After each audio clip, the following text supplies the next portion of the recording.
आप सभी ने श्रीमद् भागवत में गज और ग्रह की कथा सुनी होगी। एक मगर ने हाथी का पांव पकड़ लिया। हाथी ने सारे परिवार को बुलाया, कुटुंब को बुलाया, पर कोई आया नहीं। और ये हाथी की कथा नहीं है, ये अपनी भी कथा है।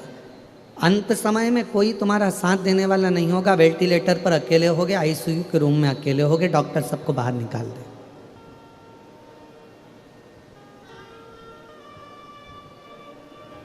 विपदा की घड़ी में कोई साथ देने वाला नहीं होता। विपदा की घड़ी में आपका विश्वास, आपकी मन की दृढ़ता, भरोसा ही आपका साथ देता है। और अंत समय प्रभु आना पड़ेगा, वचन दिया तो निभाना पड़ेगा।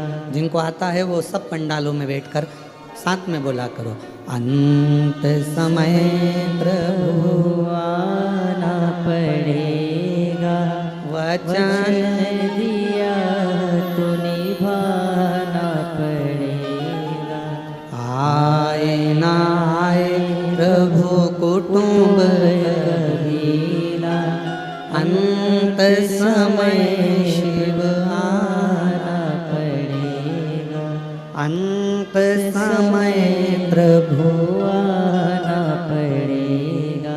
कोई आएगा ना आएगा। गज और ग्रह की कथा कहती है, हाथी के पाँव को मगर ने पकड़ लिया। हाथी के रिश्तेदार बहुत थे, कुटुंबी बहुत थे, सबने आवाज़ लगाया, हाथी ने पुकारा, सब आए। पानी के पास में आकर सब खड़े हो गए, पर हाथी का पाँव छुड़ाने वाला कोई भी नहीं। अब कौन पुकारे, किसको पुकारे? वो हाथी। तब हाथी की बुद्धि,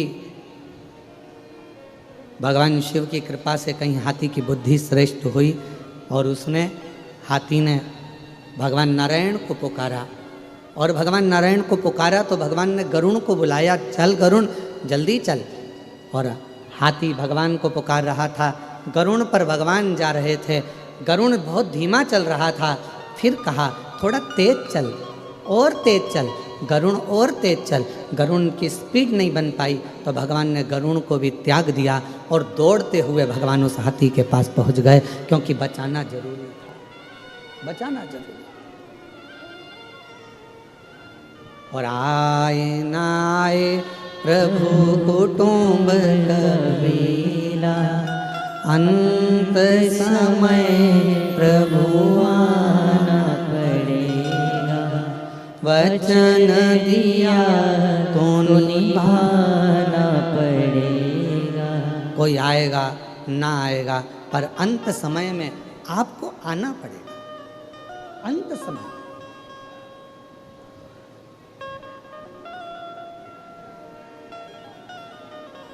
हमारे भारत की भूमि पर बिहार के मधुबनी में एक महादेव का मंदिर है। स्वयंभू प्रगट मेरे शंकर भगवान का एक शिवलिंग है, जिसको उगना महादेव कहते हैं। कौन सा महादेव है? उगना महादेव। आप लोग बोलो एक बार जम के, उगना महादेव। उगना, उगना महादेव। फिर से बोलो, उगना महादेव। ये भारत की भूमि पर वो शिवलिंग है जो स्वयंभू प्रगट है। मधुबनी जिला बिहार के अंतर्गत ये उगना महादेव आते हैं।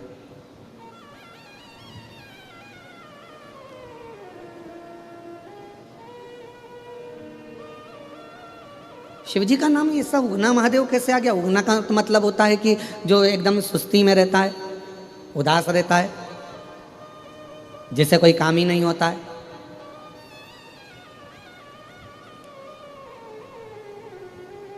और भगवान शंकर का नाम उगना महादेव हो गया। शिव कथा कह रही है, भगवान शंकर का चरित्र कह रहा है। एक विद्यापति थे, बड़े अच्छे कवि थे, बहुत अच्छी कविता का पाठ करते थे, मैथिली थे, और अपनी कविता वो किसी को नहीं सुनाते थे। अगर सुनाते थे तो केवल देव अधिदेव महादेव को सुनाते थे। और किसी से अपने मन का भाव वो कहते नहीं थे, कविताओं के माध्यम से शिव जी की स्तुति किया करते। अब धीरे धीरे धीरे धीरे विद्यापति बुजुर्ग होते चले गए।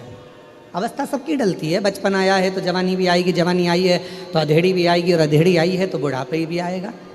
पर इतना जरूर याद रखें कि बचपन खेल में खोया, जवानी नींद भर सोया, बुढ़ापा देख कर रोया, सिराने मौत हंसती है।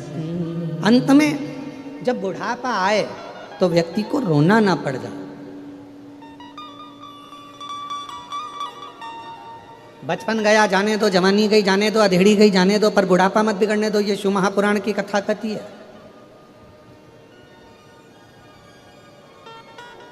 शिव महापुराण की कथा कहती है, जब भी कैमरे वाले के सामने जाना, फोटो खिंचवाने के लिए जाना, घर से तुम पाउडर लगा कर गए कि नहीं गए उससे मतलब नहीं है, खूब सारा क्रीम लगा कर गए कि नहीं गए उससे कोई मतलब नहीं है, अच्छा कपड़ा पहन कर गए कि नहीं गए उससे कोई मतलब नहीं है। फोटो वाले के सामने आप कितना भी अच्छा कपड़ा पहनकर चले जाओ, फोटो वाले के सामने आप कितनी भी अच्छी क्रीम पाउडर लगा कर चले जाओ, फोटो वाले के सामने आप हेयर स्टाइल चेंज कर कर चले जाओ, फोटो वाले के सामने आप डेंटिंग पेंटिंग कितना भी कर कर चले जाओ, और फोटो वाले के सामने जाकर एकदम जम के जाकर सिर पे पल्लू लेकर और बैठ गए,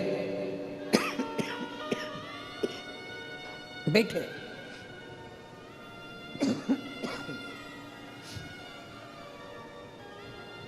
और फोटो वाले ने फोटो खींचा,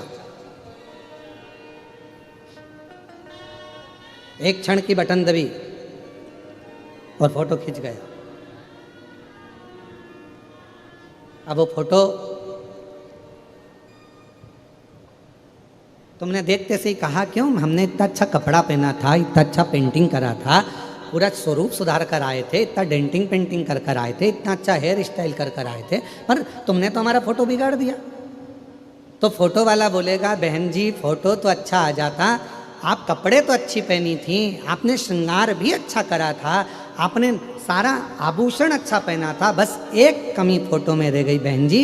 मैंने जब आपसे बोला था मैडम स्माइल प्लीज, उस समय पर आप स्माइल देना भूल गई, इसलिए ये फोटो बिगड़ गया। कपड़े से फोटो अच्छा नहीं आता, सुंदर स्वरूप से फोटो अच्छा नहीं आता, आप कैसी भी हेयर स्टाइल कर लो उससे फोटो अच्छा नहीं आता, आप कैसे कपड़े आभूषण धारण करे हो उससे फोटो अच्छा नहीं आता। शिव महापुराण की कथा कहती है, फोटो को अच्छा लाने के लिए आपके चेहरे पर आप कैसे भी कपड़े पहने हो, कैसी भी हेयर स्टाइल है, कैसा भी चेहरा है, कैसा भी कुछ भी है, पर आपके चेहरे पर अगर स्माइल है तो फोटो अच्छा आकर ही रहता है। उसी तरह अंत समय में तुम्हारा बचपन कैसे भी गया, जवानी कैसी भी गई हो, अधेड़ी कैसी भी गई हो, पर बुढ़ापा जैसे ही आए और बुढ़ापे में जब मरने का समय आए, अंतिम श्वास चल रही हो, उस समय पर वैकुंठ अधिपति मेरे नारायण कैमरा लेकर खड़े होंगे, तुम्हारे प्राण छूट रहे होंगे, अंतिम श्वास चल रही होगी, और वो परमात्मा भी कहेगा अब बुढ़ापा है, मरने का समय है, थोड़ा सा स्माइल दे ले। स्माइल का मतलब है थोड़ा सा राम कह ले, कृष्ण कह ले, शिव कह ले।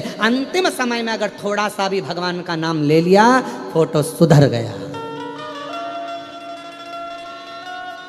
और अंत समय सब बोलो सब, प्रभु आना पड़ेगा, वचन दिया तो निभाना पड़ेगा, और आए ना आए प्रभु कुटुंब कबीला, अंत समय प्रभु आना कोई साथ देगा नहीं। बचपन गया जाने दो, तुमने कपड़ा कैसा भी पहना जाने दो, तुमने श्रृंगार, जवानी आई तुमने श्रृंगार कैसा भी करा जाने दो, अधेड़ी आई तुम कैसे भी जिंदगी जिए चलेगा, पर बुढ़ापा तुम्हारा बिगड़ना नहीं चाहिए। सबसे कठिन है बुढ़ापा, पर बुढ़ापे को संवारने का सबसे सुंदर तरीका है तुम्हारा मौन रहकर भगवान की भक्ति को धारण करना।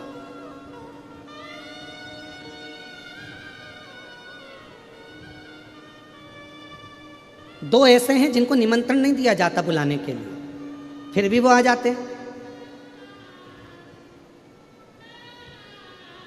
और दुनिया में कोई ऐसा पैदा नहीं हुआ जो इन दो को निमंत्रण देता।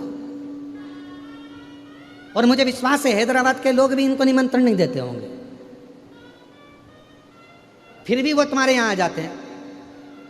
दो ऐसे हैं जिनको निमंत्रण नहीं दिया जाता तो भी आते हैं, जिनको नहीं बुलाया जाता तो भी आते हैं, जिनको आमंत्रण नहीं दिया जाए तो भी आते हैं, जिनको भगाने का प्रयास किया जाए तो भी आते हैं। वो दो हैं, एक नंबर पर है बीमारी और दूसरे नंबर पर है भिखारी।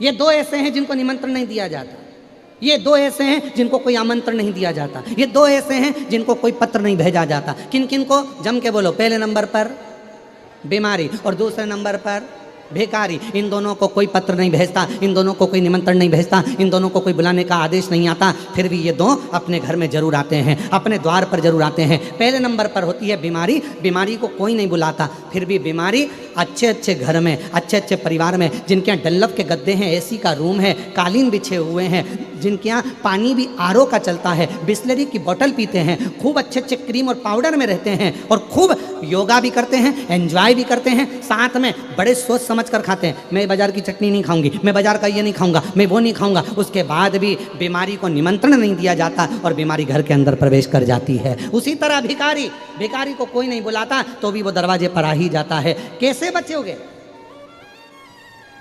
कैसे बचोगे?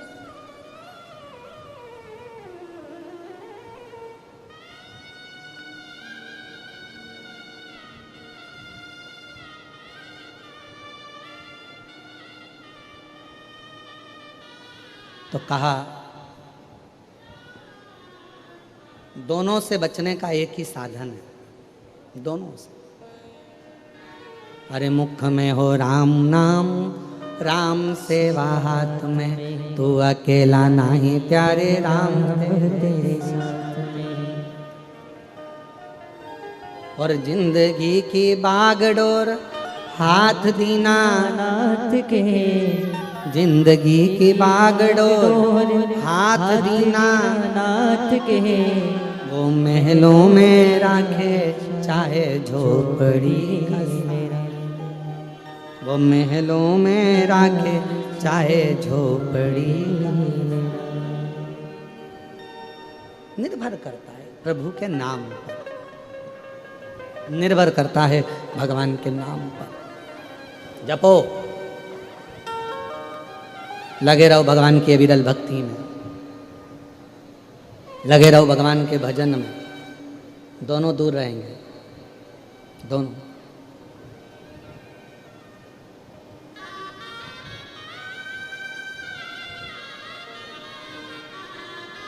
भजन करने वाले के पास भी बीमारी कम जाती है और भजन करने वाले के पास भिखारी भी कम जाता है। उसको मालूम है ये तो पहले से ही ऐसा दिख रहा है, इसके पास क्या होगा। तो भिखारी सोचता है कौन जाए?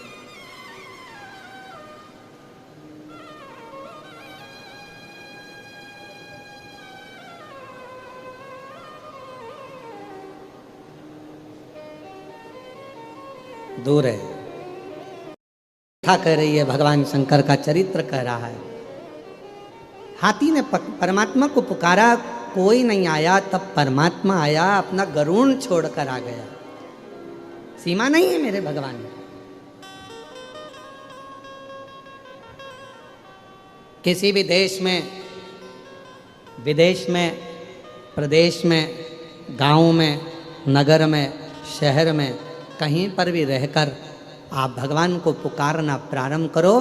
मेरा भगवान ये नहीं दे। अब आपके यहाँ तो ये तेलंगाना में तेलुगु चलती है, कर्नाटक। दिल से, भाव से आपने लिखा, कहीं पर भी रहें, कोई प्रदेश में, कोई देश में, विदेश में, कोई जिले में, कोई शहर में, तुम्हारा मन पड़े जहाँ रहो, पर मुख से अगर भगवान का नाम पुकार रहे हो, हृदय से श्री शिवाय नमस्तुभ्यम कह रहे हो, तो ये निश्चित है कि पुलिस की सीमा हो सकती है, भारत की एक देश की सीमा हो सकती है, प्रदेश की सीमा हो सकती है, जिले की सीमा हो सकती है, तहसील की सीमा हो सकती है, पर मेरे बाबा की कोई सीमा नहीं है। जहाँ पुकारोगे, जब पुकारोगे, जैसे पुकारोगे, मेरा शंकर तुम्हारे सामने खड़ा हो।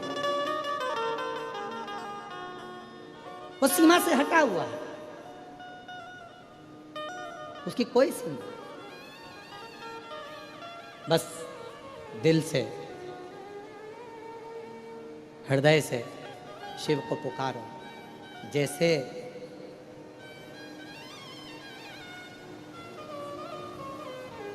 जिस समय पर माता सती के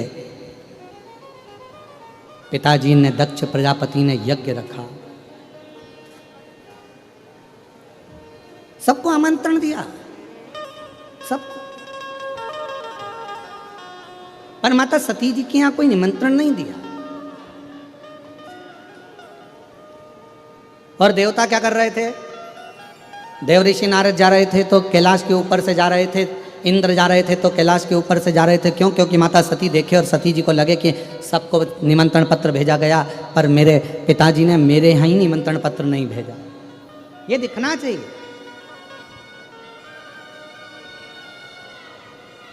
सती मैया ने देखा इंद्र जा रहे हैं, सती मैया को कोई फर्क नहीं पड़ा। सती मैया ने देखा देव ऋषि नारद जा रहे हैं, सती मैया को कोई फर्क नहीं पड़ा। गरुण वरुण सारे देवता जा रहे थे, सती मैया को कोई फर्क नहीं पड़ा। क्यों फर्क नहीं पड़ा? कोई तुम्हारे ऊपर कितना भी नमक डाले, तुम्हें कोई फर्क नहीं पड़ता। कब तक? जब तक तुम्हारे शरीर में कोई कट ना लगा। अगर तुम्हारे शरीर में कोई घाव है तो जरा सा नमक लगेगा और तुम तिल मिला जाओ, तिल मिला। शरीर में अगर घाव है तो तुम्हारे ऊपर नमक का थोड़ा सा भी भाव आएगा और तुम तिल मिलाओगे। जब तुम्हारे शरीर पर घाव ही नहीं है, तुम्हारे शरीर पर कोई कट ही नहीं है, तुम्हारे शरीर पर कोई चोट ही नहीं है, तो कोई कितना ही नमक डाले, तुम्हारे शरीर पर कोई कितना ही नमक डाले, उसका कोई तिल मिलाहट आएगी नहीं। पर जैसे ही शरीर के ऊपर यदि कोई घाव रहेगा, शरीर के ऊपर यदि कोई कट रहेगा, शरीर के ऊपर कोई भी स्थान रहेगा, तो फिर वो नमक अपना असर करेगा, फिर वो नमक असर करता है।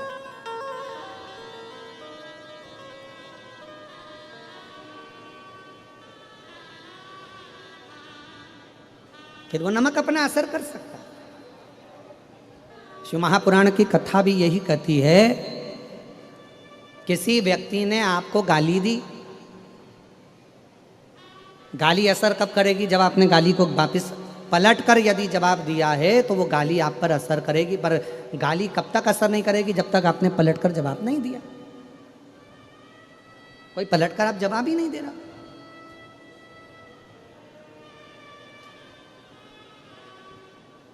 किसी ने आपको अपशब्द दिया, ताना दिया, आड़ा टेढ़ा बोला, आपने अगर पलट कर जवाब दिया तो समझ लो आपने गाली को लिया। आपने पलट कर अपशब्द बोले तो मतलब आपने पलट कर उसने जवाब दिया है, तो मतलब उसने गाली को स्वीकार किया है। एक महाभारत का बड़ा सुंदर चरित्र है महाराज। जिस समय पर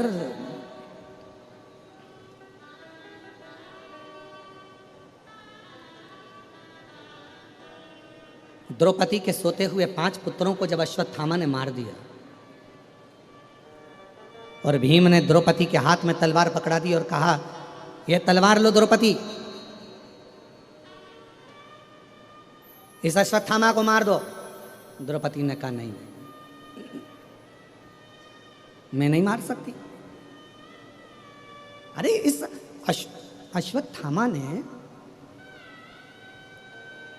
अश्वत्थामा ने तुम्हारे सोते हुए 5 पुत्रों को मार दिया द्रौपदी, तो तुम भी इसको मार दो। द्रौपदी कहती है, नहीं, ये मेरे गुरु का पुत्र है, मैं इसको मार नहीं सकती। द्रौपदी, जब इसने नहीं देखा कि कौन बच्चों को मार रहा है, कौन को मार रहा है, तो तुम क्यों देखती हो? द्रौपदी ने कहा, यदि कोई कुत्ता हमको काट लेगा तो हम कुत्ते को नहीं काट लेंगे। कोई श्वान हमको काटेगा तो हम श्वान को नहीं काटेंगे। कोई सांप हमें काटेगा तो हम सांप को नहीं काट लेंगे। मैं इसको नहीं मार सकती। एक काम करो, इसके मस्तक पर जो मणि लगी है वो मणि निकाल कर फेंक दो, बाकी का और मुझे कुछ नहीं चाहिए। इसने मेरे बेटे को मार दिया, मैं अपने गुरु के पुत्र को नहीं मार सकती। ये द्रौपदी का चरित्र हमको कह रहा है, ये द्रौपदी का संवाद हमको कह रहा है कि यदि कोई हमको अपशब्द कह रहा है तो हम अपशब्द से जवाब क्यों दें? कोई हमको गाली दे रहा है तो हम गाली से जवाब क्यों दें?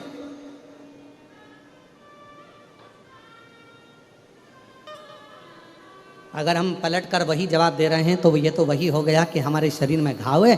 सती माता ने कोई जवाब नहीं दिया। नारद जी बार बार निकल कर जा रहे थे, इंद्रदेव निकल कर जा रहे थे, वरुण गरुण निकल कर जा रहे थे, 33 कोटि देवता दक्ष प्रजापति के यहाँ जा रहे थे। माता सती ने कोई जवाब नहीं दिया। आखिरी में हुआ क्या?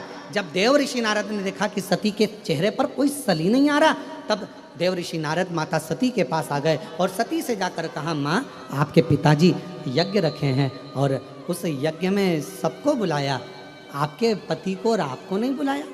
बस अब माता सती का हृदय, अब माता सती का दिल अब रोया, अब रोया। और शंभु शरण पड़ी मांगू घड़ी रे घड़ी, दुख काटो दया करीने दर्शन अब माता सती को लगा, और सती मैया को जैसे ही लगा तो माता सती ने अपने पति भगवान देवादिदेव महादेव से कहा, मेरे पिताजी के यहाँ यज्ञ चल रहा है, मुझे जाना चाहिए। शिव जी ने मना करा, सती मत जा। सती को समझाया, मत जा। सती मानने को तैयार नहीं, मुझे जाना चाहिए, मुझे पहुँचना है, मुझे जाना है, मेरे पिता के घर का यज्ञ है, मुझे जाना पड़ेगा। सती माता को खूब खूब भगवान शंकर ने समझाया, पर आखिरी में सती नहीं मानी और पिताजी के यहाँ यज्ञ में पहुँच गई। पहुँची तो देखा कि यहाँ सबके लिए स्थान था, पर माता सती ने देखा कि मेरे पति के लिए कोई स्थान नहीं था, मेरे पति के लिए कोई स्थान। नैनों से नीर माता सती के बह रहा था, आंखों से आंसू माता सती के बह रहे थे, नैनों से अश्रु माता सती के बह रहे थे। कोई स्थान नहीं।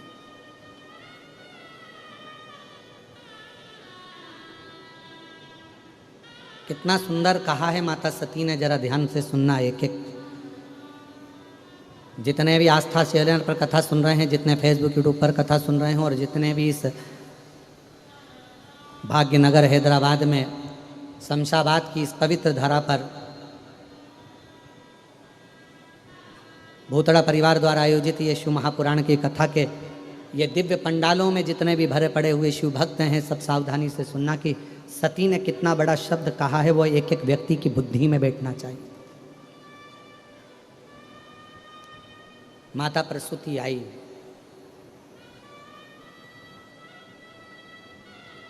सती के सिर पर हाथ रखा, बेटी सती, बेटा सती, तू रोती क्यों है? तेरे नैनों में जल क्यों है? रोती क्यों है? ले। सती, ये थोड़ा सा जल का आचमन कर ले। सती ने मना करा, नहीं मां, मैं नहीं कर। रति आ गई, रोहिणी आ गई,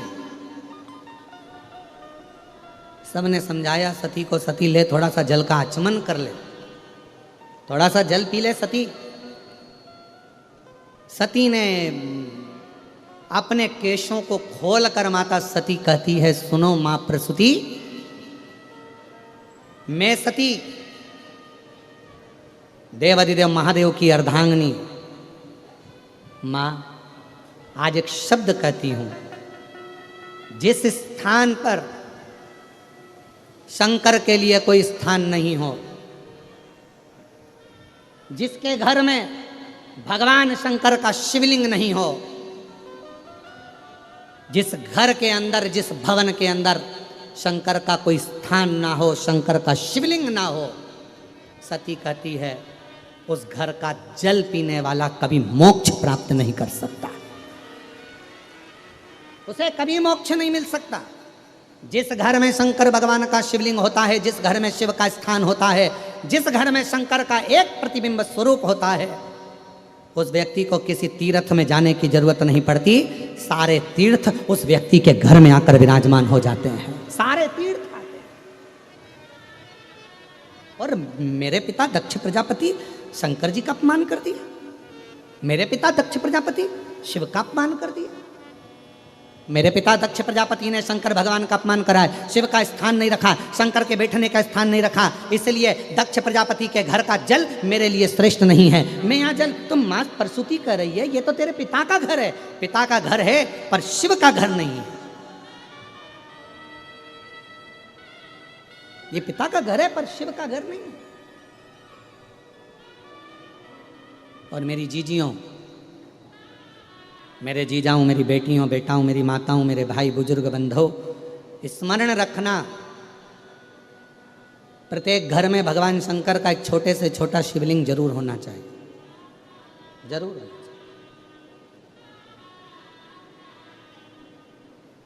कल हमारे श्री ब्रजगोपाल जी भूतड़ा जी और श्रीमती दीपाली जी भूतड़ा जी दोनों एक प्रश्न कर रहे थे। कल उन्होंने कहा, गुरुजी हमारे पास में 2 शिवलिंग थे, तो किसी ने कहा कि एक शिवलिंग रखो, एक शिवलिंग हटा दो, तो उसको रखना चाहिए नहीं रखना चाहिए। हमने कहा, हमने कल भी कथा में कहा था, 1 से 1000 तक भी अगर तुम्हारे घर में शिवलिंग है तो वो दोष नहीं देते, वो तुम्हारा कल्याण ही करते हैं।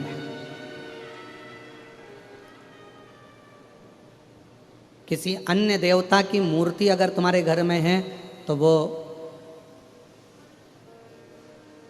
किसी देवता की अगर मूर्ति तुम्हारे घर के अंदर है तो वो 1-2 हो सकती है, 2 से ज़्यादा नहीं हो सकती है। पर भगवान शंकर का यदि शिवलिंग तुम्हारे घर में है, 1 है, 2 है, 3 है, 4 है, 50 हैं, 100 हैं, 200 हैं, 500 हैं, 1000 हैं, 10,000 हैं, कितने भी हैं, तुम्हारे घर का वो शिवलिंग कभी तुमको दुख नहीं देगा, कभी कष्ट नहीं देगा, कभी तकलीफ नहीं देगा।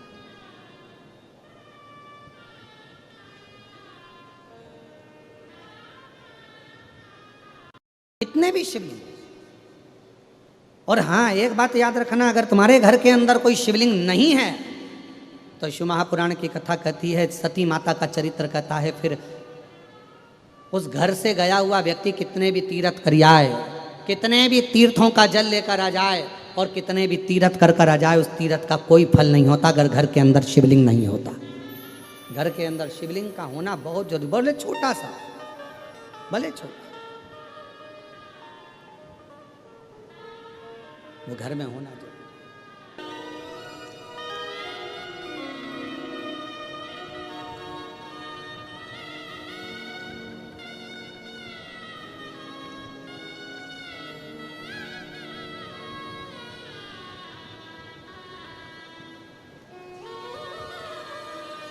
मैं कविता यादव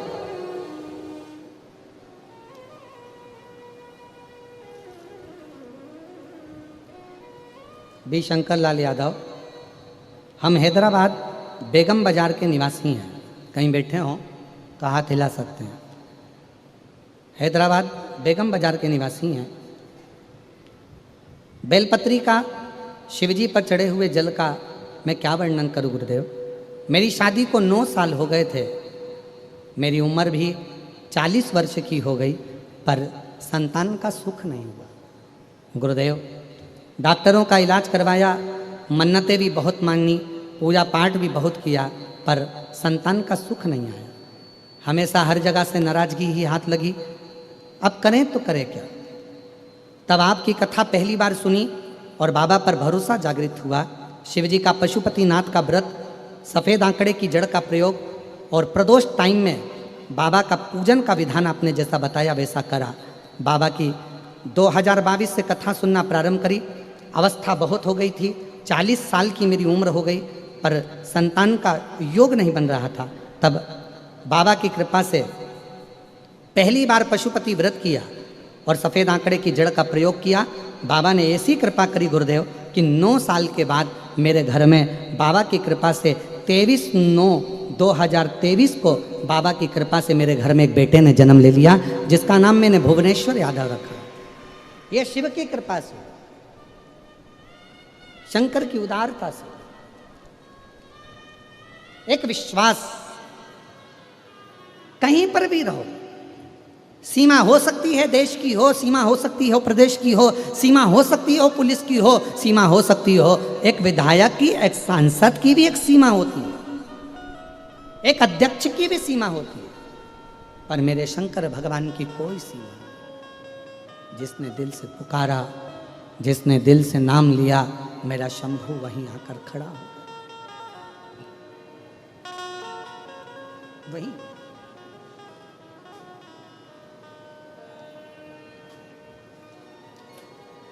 बस उसमें आपका दिखावा नहीं होना चाहिए।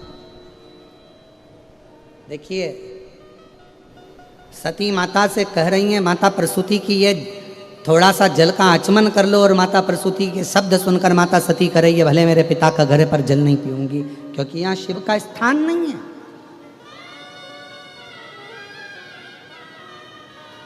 जहां शिव नहीं है वहां कोई तीर्थ नहीं है। चाहे दुनिया में तीर्थ जाकर कितना भी जल इकट्ठा कर लेके आओ, कोई कहे हम गंगा का जल लाएं, कोई कहे हम सरयू जी का जल लाएं, कोई कहे हम मंदाकिनी का जल लाएं, कोई कहे हम यमुना जी का जल लाएं, कोई कहे हम छिपरा का जल लाएं, कोई कहे हम नर्मदा का जल लेकर आए। सारी दुनिया का जल एकत्रित कर लो, सारी दुनिया का सारे देवताओं को एकत्रित कर लो, पर यदि शंकर का कोई स्थान नहीं, शिवलिंग नहीं, तो उस घर के जल का भी कोई महत्व नहीं।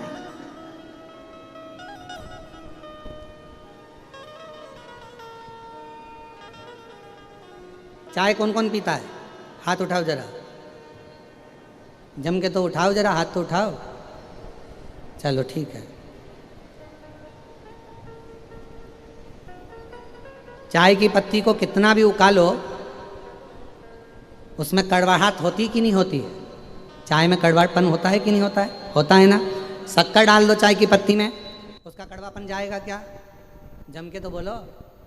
और शक्कर डाल दो चाय की पत्ती में, उसका कड़वापन जाएगा क्या? नहीं जाएगा। चाय का कड़वापन कब जाएगा? जब चाय में थोड़ा सा दूध डल जाएगा। दूध चाय के अंदर गया कि उसका कड़वापन समाप्त हो जाएगा। उसी तरह पूरी जिंदगी कड़वी है। मनुष्य की देह मिली है भोगने के लिए। कभी परिवार, नाते, रिश्ते, कुटुंब, कबीले, ये सब चलेंगे। सारा दुख जिंदगी का हमारे सामने आएगा, सबका सामना करना पड़ेगा। ये दुख, ये कड़वापन हमारी जिंदगी में चलता रहेगा। चाय में कड़वापन रहता है, कड़वाहट रहती है, पर चाय में कितनी भी शक्कर मिलाकर उकाल लो, पर चाय का कड़वापन चाय में हमेशा रहेगा। पर चाय के कड़वेपन को यदि कम करना है तो उसमें दूध डालना पड़ेगा, चाय का कड़वापन समाप्त हो जाएगा। दूध डालते से चाय की कड़वाहट समाप्त हो जाती है। उसी तरह जिंदगी में कितना भी कड़वापन हो, जीवन में कितना बड़ा भी दुख हो, शंकर के नाम का बस उच्चारण करते से ही हमारे जीवन का भी दुख समाप्त होता चले जाता है। हमारे जीवन का भी दुख, हमारे जीवन का भी कड़वापन, हमारे जीवन का भी एक कुछ भी अमंगल हो, वो समाप्त होते चले जाता है। जीवन मंगलमय होना चालू हो जाता है, आनंदित होना चालू हो जाता है। इसलिए चाय को उकालो, शक्कर भी कितना डाल दो, अदरक भी कितना डाल दो, इलायची भी कितना डाल दो, पर चाय की कड़वाहट दूध से ही समाप्त होगी। उसी तरह मनुष्य देह के जीवन का दुख शिव नाम से ही समाप्त हो। शिव नाम कहीं पर भी बैठकर कभी भी श्री शिवाय नमस्तुभ्यं, श्री शिवाय नमस्तुभ्यं। सब बोलिए श्री शिवाय नमस्तुभ्यं, श्री शिवाय नमस्तुभ्यं, श्री शिवाय नमस्तुभ्यं, श्री शिवाय नमस्तुभ्यं। मात्र उच्चारण मात्र से जीव जब पुकारे ओम नमः शिवाय। अब कोई कहे गुरुजी ओम स्त्री को बोलना चाहिए कि नहीं बोलना चाहिए, पुरुष को कैसे बोलना चाहिए, स्त्री को कैसे बोलना चाहिए, तो हम तो कहेंगे कोई प्रपंच में मत फंसो, तुम्हारा मन करे, तुम्हारा दिल करे वैसे भगवान को पुकारो। हाथी को स्तुति करना नहीं आती थी, हाथी कोई मंत्र नहीं जानता था, हाथी कोई पाठ करना नहीं जानता था, हाथी कोई स्तुति करना नहीं जानता था। बस हाथी ने तो एक पुष्प कमल का तोड़ा और भगवान को ऊपर देखकर पुकारने लगा, और भगवान नारायण गरुण छोड़कर भागकर हाथी के लिए पधार गए, हाथी के लिए दौड़ पड़े।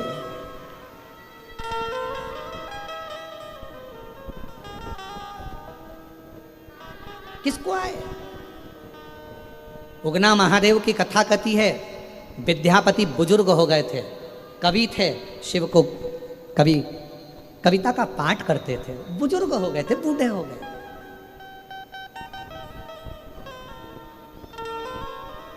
विद्यापति, उगना महादेव की कथा कथी है। विद्यापति एक दिन मन में सोच रहे थे अब शरीर से बनता नहीं है। शिव महापुराण में वायव्य संहिता में भगवान तुमरुका जी चंचुला देवी से कहते हैं कि चंचुला सुनो, ब्रह्मा ब्रह्मलोक में रहते हैं, भगवान विष्णु बैकुंठ लोक में रहते हैं, भगवान शंकर मृत्यु लोक के देवता हैं, पृथ्वी के देवता हैं। जब संसार का मनुष्य पृथ्वी के देवता को भगवान देवाधिदेव महादेव के शिवलिंग पर एक लोटा जल चढ़ाता है, और जब मनुष्य की गति, मनुष्य का शरीर जब बेकार होता है, पाँव से चलते नहीं बनता, हाथ से काम नहीं बनता, नेत्रों से देखते नहीं बनता, कानों से सुनाई नहीं देता, इंद्रियां साथ छोड़ देती है, तब तुमरुका जी चंचुला देवी से कहते हैं कि मृत्यु लोक के देव अधिदेव महादेव को जिसने एक लोटा जल चढ़ाया होता है, वो एक लोटा जल उसके बुढ़ापे में शंकर भगवान उसका हाथ पकड़कर उसका साथ देने के लिए उसके साथ साथ चलते हैं, साथ। इसलिए सारी समस्या का हल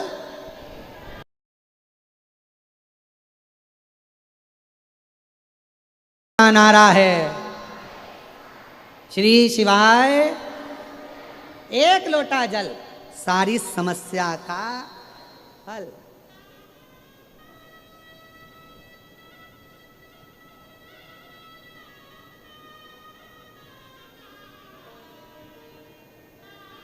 शिव जी को एक लोटा जल चढ़ाओ, शंकर जी का ये चढ़ा हुआ जल एक ना एक दिन काम आएगा।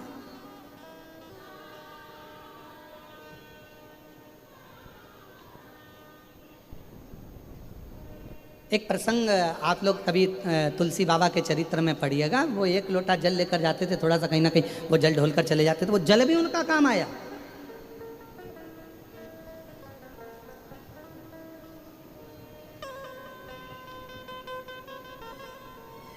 चलो एक बात और, एक प्रैक्टिकल करके देखो, कहीं सियोर वाला महाराज जी कहीं गड़बड़ तो नहीं बोल रहा है, तो प्रैक्टिकल जरूर करना।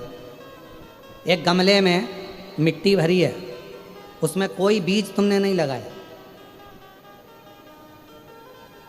उस गमले में कोई बीज नहीं है, कोई पौधा नहीं है। तुम एक काम करो कि रोज उस गमले में थोड़ा थोड़ा जल डालना चालू करो। अब तुमने ना तो बीज लगाया, ना उसमें कोई कलम लगाई, ना कोई उसमें डाली लगाई, ना तुमने कुछ लगाया, उसके बाद भी उस गमले के अंदर, उस गमले में जल चढ़ाते चढ़ाते चढ़ाते चढ़ाते एक ना एक पौधा छोटा सा अपने आप अंकुरित हो जाएगा। तुम्हें मालूम नहीं पड़ेगा कि इसमें पौधा कहाँ से आ गया, इसमें तो बीज ही नहीं था, इसमें तो कलम ही नहीं थी, इसमें तो कोई पौधा ही नहीं था, फिर आखिर यह पौधा आया कहाँ से? केवल जल चढ़ाते रहे। उसी तरह शिव महापुराण की कथा कहती है, आप शंकर जी के मंदिर में नित्य प्रति एक लोटा जल चढ़ाते रहो, आप शंकर जी के दरवाजे पर रोज जाकर एक लोटा जल समर्पित करते रहो, एक ना एक दिन तुम्हारे भीतर एक विश्वास का पौधा प्रकट होगा, तुम्हारे घर में एक खुशी का पौधा प्रकट होगा, एक आनंद का पौधा प्रकट होगा, और वो खुशी, वो आनंद आपके जीवन को इतना आनंदित कर देगी कि आप उन्नति की सीढ़ी पर चढ़ते चले जाओ।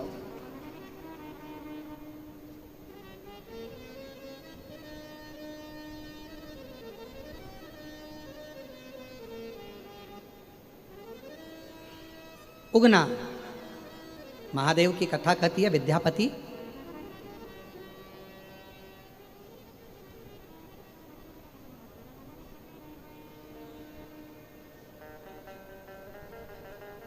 अवस्था डल गई थी तो विद्यापति चल नहीं।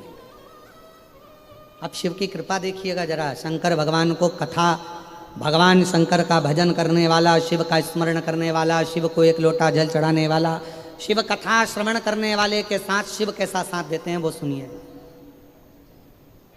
और ये कथा बहुत पुरानी नहीं है, बहुत पुरानी नहीं, यही कलिकाल की कथा है। भारत की भूमि पर एक उगना महादेव का शिवलिंग स्वयंभू प्रकट इसी कलिकाल का, इसी कलयुग का है, कोई दूसरे समय का नहीं है। विद्यापति एक दिन बैठे हुए थे, शिव जी को लगा आजकल विद्यापति कविता पाठ नहीं करते, मुझे सुनने को नहीं मिलता, क्यों ना मैं जाऊं विद्यापति के पास। मेरे ओघड़दानी जब जाने लगे तो पार्वती जी ने पूछा कि प्रभु आप कहाँ जा रहे हो, कहाँ जा रहे हो प्रभु? और हो के नंदी पैसावा सुन के भक्तों, कहाँ जा रहे हो, किस जगह पर जा रहे हो? पूछा कहाँ जा? शिव जी कुछ बोले। फिर माता पार्वती जी ने पूछा प्रभु आप जहाँ कर रहे हो शंकर भगवान कुछ नहीं बोले। फिर माता पार्वती जी ने फिर पूछा तो पार्वती जी के शब्द सुनकर शिव जी ने कहा, एक विद्यापति है, बहुत अच्छा कविता का पाठ करता है। जब वो कविता पढ़ता है तो मुझे बड़ा सुनने में आनंद आता है, परंतु अब शरीर उसका ढल गया है, तो मैंने सोचा अब उससे नहीं बनता तो मैं उसकी सेवा करूंगा। शिव जी आप सेवा करोगे? हाँ भोले बाबा आप? हाँ।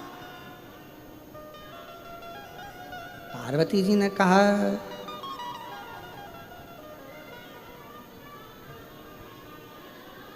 प्रभु ये तो उल्टी रीति नहीं हो जा रही है? दुनिया के लोग महादेव की सेवा करें ये चल जाएगा, पर महादेव दुनिया के लोगों की सेवा करें ये कहां से चलेगा? शंकर भगवान बोले, सुनो पार्वती, जब किसी मनुष्य के भजन का बल बढ़ जाता है, उसकी भक्ति का बल बढ़ जाता है, और मनुष्य जब धीरे धीरे अवस्था ढलती जाती है तब उसका परिवार साथ छोड़ देता है।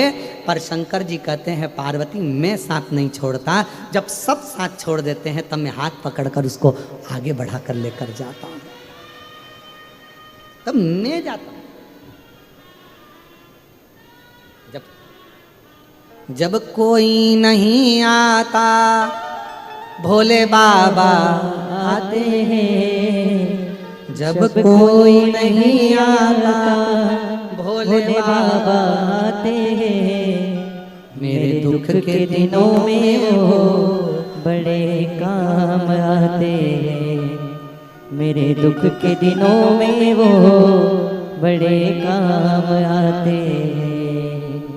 जब कोई नहीं आता भोले बाबा आते हैं, जब कोई नहीं आता भोले बाबा आते हैं, मेरे दुख के दिनों में वो बड़े काम आते हैं, मेरे दुख के दिनों में वो बड़े काम आते हैं। कोई नहीं आएगा, मैं आऊंगा। फिर वही वाली लाइन आ गई, अंत समय प्रभु आना पड़ेगा, वचन दिया तो निभाना पड़ेगा। आए ना आए प्रभु कुटुंब कबीला, अंत समय प्रभु आना कोई ना आए पड़ेगा। तो तू आना, कोई ना आए तू, कोई साथ दे नहीं तब तू देना।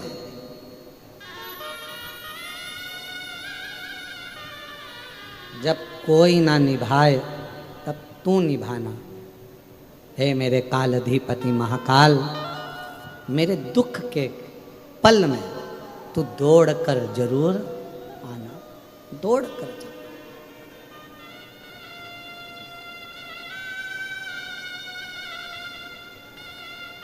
तब तू आना, और तेरी कृपा से, तेरी दया से, तेरी करुणा से सुख का अनुभव। बड़ी दुखी थी, डॉक्टर कहे कि ऑपरेशन शीघ्र कराओ, पर विश्वास रखा, सीओर पहुंच गई कुबरेश्वर बाबा के धाम। अभी बोली वो, और फिर निवेदन करूं, दुनिया में जब सब जगह से हार जाओ तब एक बार कुबरेश्वर धाम जरूर जाओ, जरूर। और वहाँ पहुंचकर बाबा से विनय कर कर रुद्राक्ष लेकर, कंकर शंकर लेकर आई, पूजन करा, जल बेटी को पिलाया। दूसरी बार डॉक्टर से जांच कराई तो मुंह में छाला समाप्त हो गया था, वो छाला फिर था नहीं। डॉक्टर ने कहा सारी रिपोर्ट अच्छी हो गई है, कोई जरूरत नहीं। शिव शिव है, शंभु, विश्वास मूल है, भरोसा। और वो भरोसा आपका आपको अंत समय तक निपटा है, वो विश्वास। कहा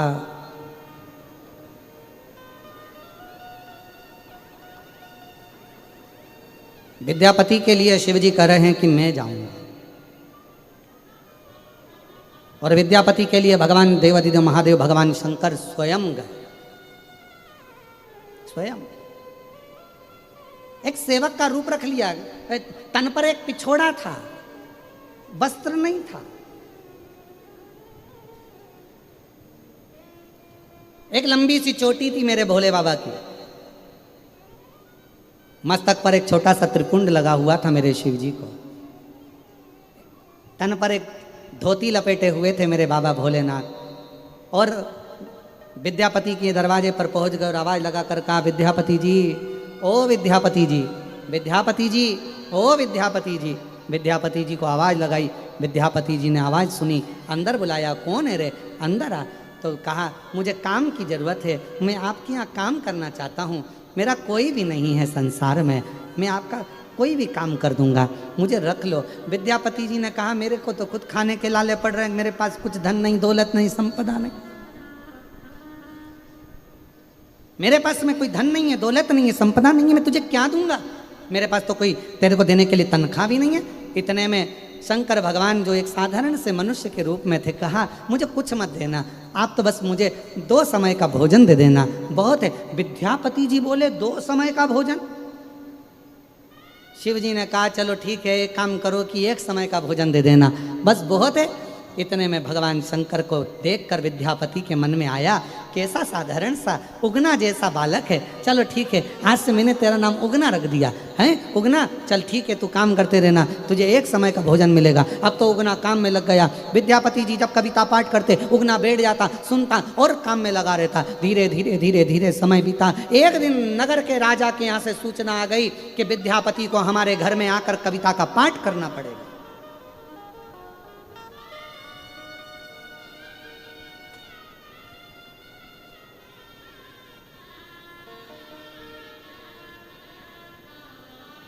विद्यापति को हमारे यहाँ आना है।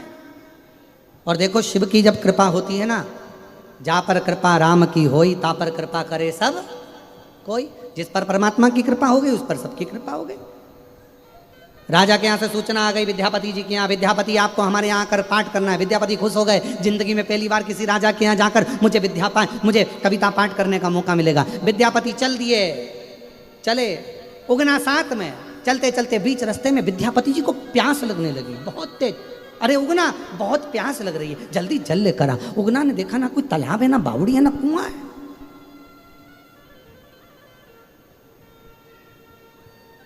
ना तालाब है, ना बावड़ी है, ना कुआं। अब उगना करे, पानी कहां से लाऊं, पानी कैसे लाऊं। उगना ने सोचा, मेरे स्वामी को भूख लगी है, विद्यापति को भूख लगी है, प्यास लगी है, पानी तो देना पड़ेगा। उगना एक पेड़ की छांव में गए और उन्होंने लगाया, हाथ में लिया एक लोटा, अपनी जटा में से बहा दी गंगा, लोटा भरा और लेकर विद्यापति के पास पहुंच गए। ले लो स्वामी जी, जल लो। जो विद्यापति ने जल पिया, पीते सही उगना से कह दिया, ये जल ना तो कुआं का है, ना बावड़ी का है, ना तालाब का है, ना सरोवर का है, ना खड्डे का, ना बारिश का है। अरे उगना, सत्य बता, ये जल कौन सा है। उगना ने कहा, प्रभु बस मैंने लाकर दे दिया, तुम तो पानी पीने से मतलब रखो। भगवान इतने में विद्यापति बोले, तुझे मेरी सौगंध बताना, पानी कहाँ से लाया। तब मेरे शंकर भगवान ने अपना असली स्वरूप दिखाया, गंगा में से, जटा में से जल लेकर आया। ये जल आपको लाकर,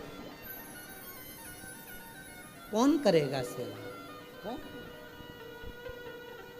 अंत समय प्रभु कौन करेगा सेवा, कोई नहीं आने वाला। पलंग पर अकेले पड़े रहोगे, आईसीयू में अकेले पड़े रहोगे, वेंटिलेटर पर पड़े रहोगे, अकेले पड़े रहोगे, कोई साथ देने वाला नहीं आएगा। अंत समय में, अंत घड़ी में परिवार के लोग भी हॉस्पिटल के बाहर होंगे, कुटुंब के लोग बाहर खड़े होंगे। अंत समय में जो तुमने भगवान शिव की आराधना करी है, शंकर को 1 लोटा जल चढ़ाया, शिव की उपासना करी, वो महादेव तुम्हारे पलंग के पास में वही शिव खड़े की खड़े मिलेंगे, वही शिव खड़े की। विद्यापति ने जो शिव जी का दर्शन करा, आप मेरे घर में नौकरी कर रहे हो, मेरे घर में। उगना ने कहा विद्यापति जी से, आप किसी को मत बताना कि मैं शंकर जी, जब तक नहीं बताओगे जब तक आपके साथ रहूंगा। अगर किसी को मालूम पड़ गया तो फिर नहीं रह सकता मैं आपके साथ, फिर मुझे जाना पड़ेगा। विद्यापति ने कहा, मैं किसी को नहीं बताऊंगा, पर मुझे छोड़कर कहीं मत जाना। विद्यापति और उगना साथ रहने लगे। 4 महीने बीत गए। 4 महीने बाद एक विद्यापति की धर्म पत्नी सुशीला ने उगना को एक काम बताया। उगना कविता को सुनने में ऐसे लगे थे कि वो काम करना भूल गए। काम करना भूल गए तो उगना को मारने के लिए विद्यापति की धर्मपत्नी सुशीला जलती हुई लकड़ी लेकर आ गई। जलती हुई लकड़ी। और जो उगना को मारने के लिए जलती हुई लकड़ी लेकर आई, उगना की पीठ पर जलती हुई लकड़ी से सुशीला ने मारना प्रारंभ करा।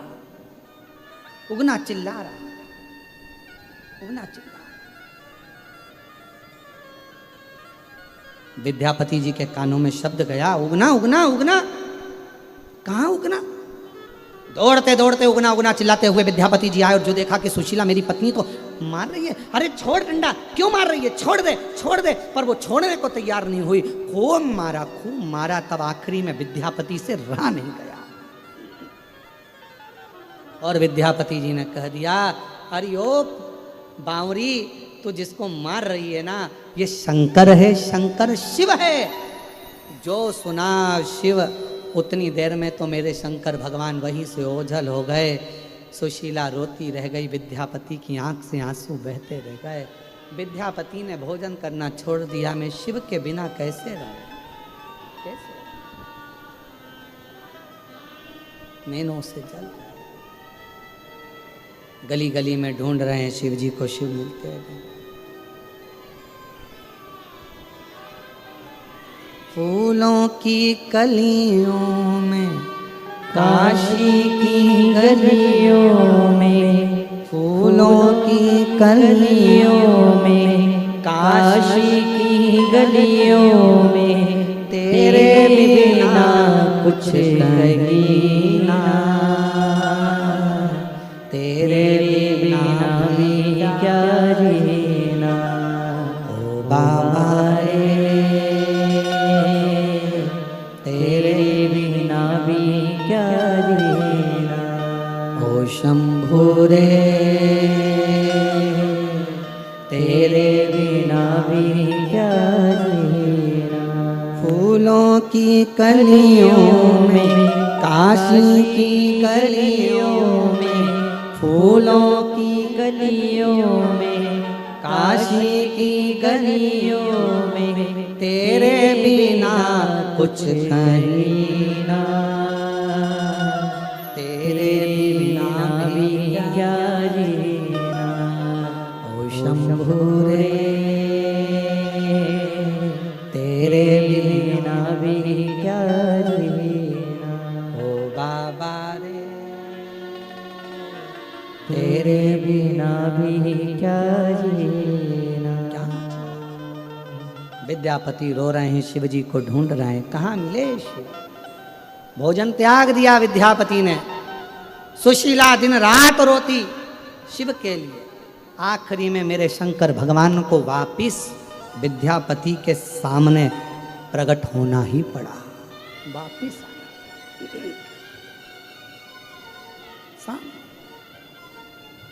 विद्यापति जी की आंख से आंसू बहने लगे। शिव आप? हाँ।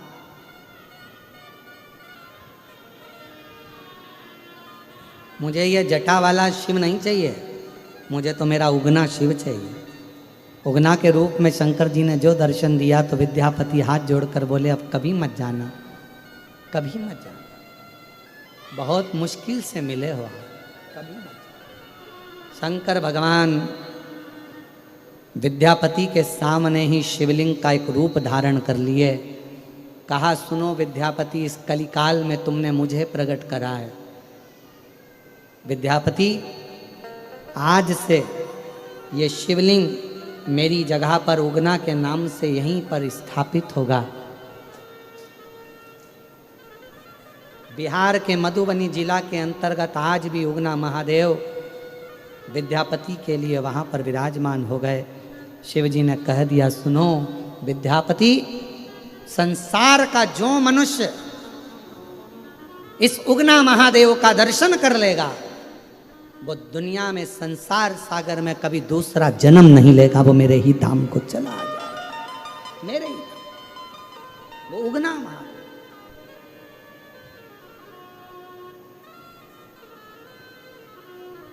एक स्वतंत्रता मेरे शिव ने दी है, मेरे शंकर।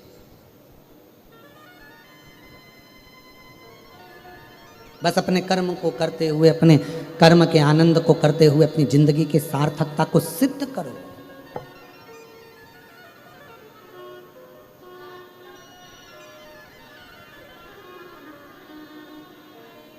और जब आप अपनी जिंदगी के सभी कार्य को अच्छे से करेंगे तो जीवन अपने आप आनंदित होता चले जाए।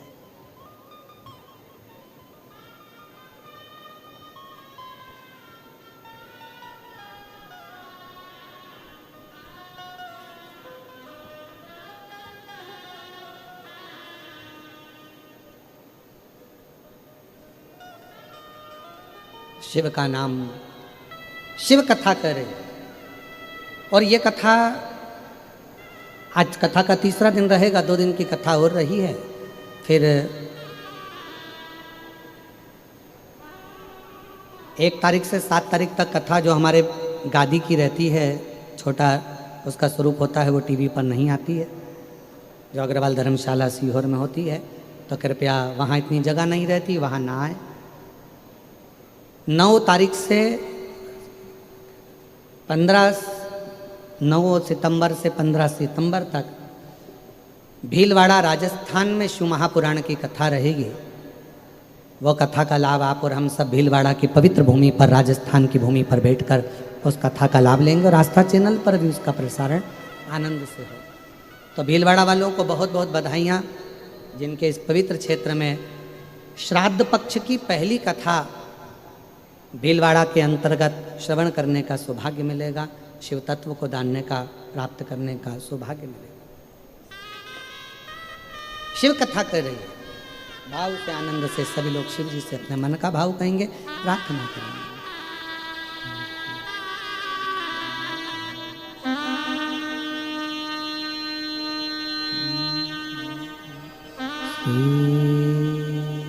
शिवाय नमस्तु श्री शिवाय नमस्तु श्री शिवाय नमस्तु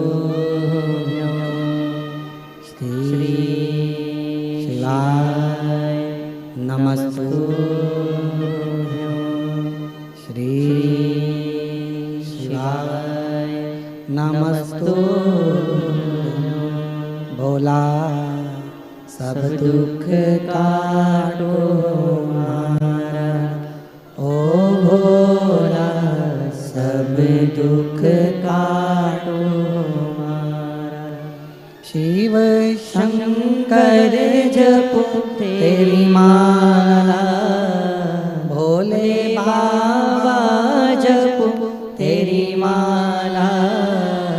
भोला सब दुख काटो मारा, ओ भोला सब दुख काटो मारा।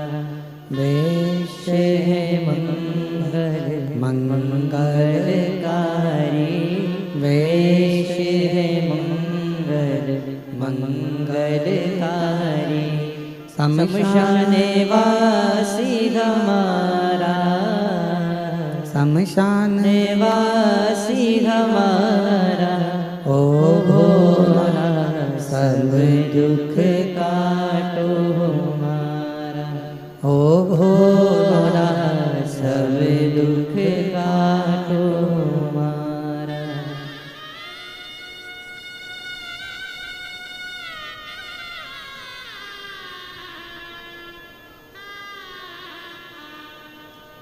बाबा दैवती ने महादेव भगवान शिव उगड़दानी त्रिकालदर्शी कैलाशी विनाशी शिव की कथा कर रही है। भगवान शंकर जी का संवाद कर रहा है। माँ सती अपने पिता के घर का एक अंजलि जल भी ग्रहण नहीं कर रही है। और जहाँ शिव का नाम नहीं है, जहाँ भगवान शंकर का अनुमोदन नहीं है, जहाँ भगवान शिव का स्मरण नहीं है, जहाँ शंकर भगवान का कोई शिवलिंग नहीं है, वहाँ का जल पीना भी श्रेष्ठ नहीं। ये शिव महापुराण की कथा कर बोल बम का नारा है, शिव तत्व जहाँ पर है वहाँ का आनंद पाइए। शिव कथा कहती है, भगवान शंकर का चरित्र कहता है, शिव महापुराण की कथा कहती है, वही सती माता अपने पिता के घर में दक्ष प्रजापति के यहाँ जब उनने देखा कोई स्थान नहीं, और माँ सती ने अपने प्राणों को अपने पिता के घर के यज्ञ के कुंड में ही छोड़ दी। एक गलती माता सती से हुई, और हमारा निवेदन है वो गलती कभी जिंदगी में आपके साथ ना हो जो माता सती से हुई है। माता सती से जो गलती हुई है वो सती माता की गलती क्या थी? जो यज्ञ हो रहा था, अनुष्ठान हो रहा था, यज्ञ चल रहा था, अनुष्ठान चल रहा था, यदि सती माता को क्रोध की अग्नि में जलना ही था, यदि सती माता को अपने प्राण त्यागना ही थे, तो शिव महापुराण की कथा कहती है कि यज्ञ की अग्नि में नहीं त्यागना था, यज्ञ कुंड के नजदीक में नहीं त्यागना था, उस यज्ञ की अग्नि से दूर अपने प्राणों को त्यागना।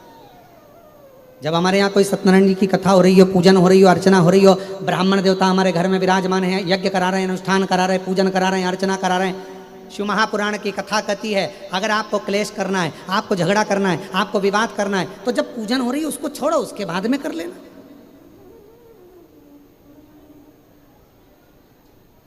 पर कई लोगों की आदत रहती है, कई लोगों की आदत रहती है, वो जब जब अनुष्ठान चलता है, पूजन चलती है, हमने देखा है, हैदराबाद के श्रोताओं को मैं धन्यवाद देता हूँ, आप सभी को, भाग्यनगर वासियों को, कि बड़ी सावधानी से, बड़ी शांति से आप लोग शिव महापुराण की कथा को श्रवण कर रहे हैं। नहीं तो कई जगह तो अगर जरा सी भी जगह बैठने की नहीं मिले तो लोग चिल्ला चोट करने लगते हैं, आवाज़ चिल्लाने लगते हैं, हमें यहाँ जगह चाहिए, हमें वहाँ बैठना है, हमें ऐसा करना है, हमें वैसा करना है। पर धन्य हैदराबाद की मेरी जीजियाँ और मेरे जीजा, आपको प्रणाम करता हूँ, बड़ी सावधानी से आप लोग कथा श्रवण कर रहे हैं और बड़े भावों से सुन रहे हैं। और मेरे बाबा से यही प्रार्थना है, बाबा जिस भाव से ये लोग कथा सुनने के लिए आए हैं, पंडालों में बैठे हुए हैं, और कितने पंडाल लगाए, 1 2 3 4 5 और छोटे छोटे और ना जाने कितने पंडाल। मैं श्री ब्रज गोपाल जी भूतड़ा जी को धन्यवाद दूंगा कि आप बहुत व्यवस्थाओं के साथ इस शिव महापुराण की कथा को करवा रहे हैं, बहुत व्यवस्था।